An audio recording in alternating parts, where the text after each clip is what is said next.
I'm Deborah Richmond. Today we're talking about irons. I got a brand new iron, finally. I had an old iron that I'd had so long I don't even remember where it came from. It was nothing special. It was just a plain old iron, and it was time for a new one. I have looked at a lot of different irons, and as you know, there's a lot of them out there. I decided to go with the Oliso Pro, and I'm going to show you some of the really fantastic features about this iron. So let's start with the coolest feature, and that is that this is the iron that has a sensor in the handle so that when you touch it, it will press down to your pressing surface, and when you let go, it raises itself about a ½ inch. Now it is raised a ½ inch right now. I'm going to put my hand on it, and it automatically feels that and it goes down. I'm not pushing it down, it just goes down. And then I lift up.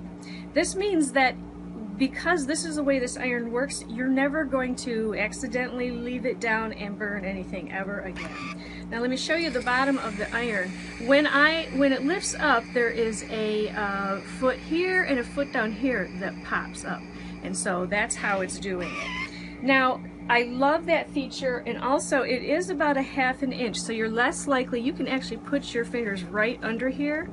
Now don't lift up because you would burn yourself, but you can see that if you accidentally get close to it because you're doing some quilting and you're moving some things around, you're less likely to burn yourself. Okay, so this is a steam iron, and I'm going to show you that here on this side is where the steam goes in, and it goes in with this opening. This is a spout, and what there is there is a section here that's kind of like a chute for the water to go down into the reservoir. That chute is really cool because what it means is I don't have to be super careful. I'm going to show you that I'm going to go ahead and fill this,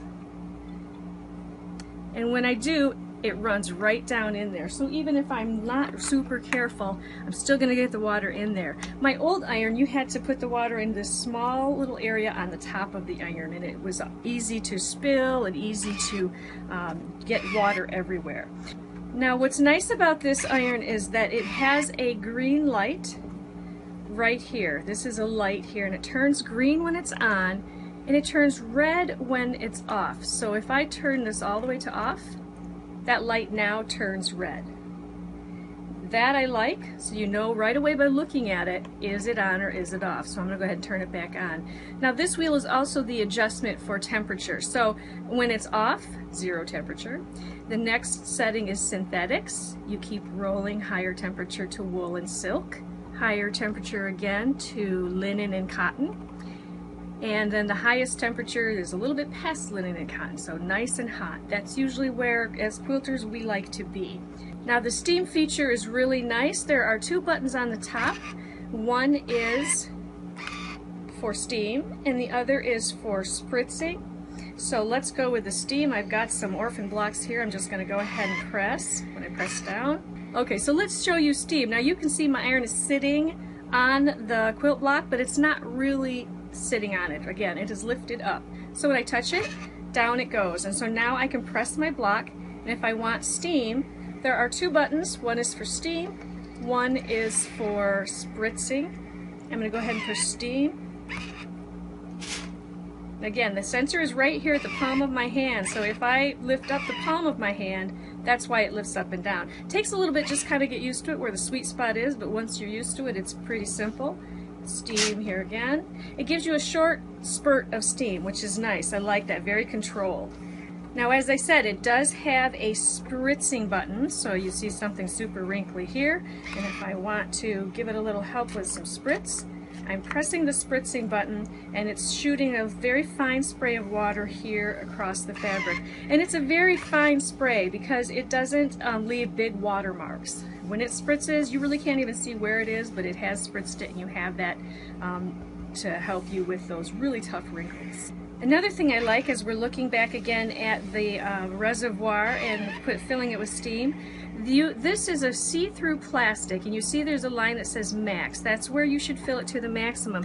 As I pour in water, you can see this level rise. So you can see exactly how much water is in it. I really like that, and it's a nice big plastic area. It's over here as well, so you can really see right in there and see how much you have. Now this also has a nice long cord on it. I would say it's probably 8 feet which is fantastic. So you've got a lot of room that you don't have to be right next to the wall and right next to the outlet.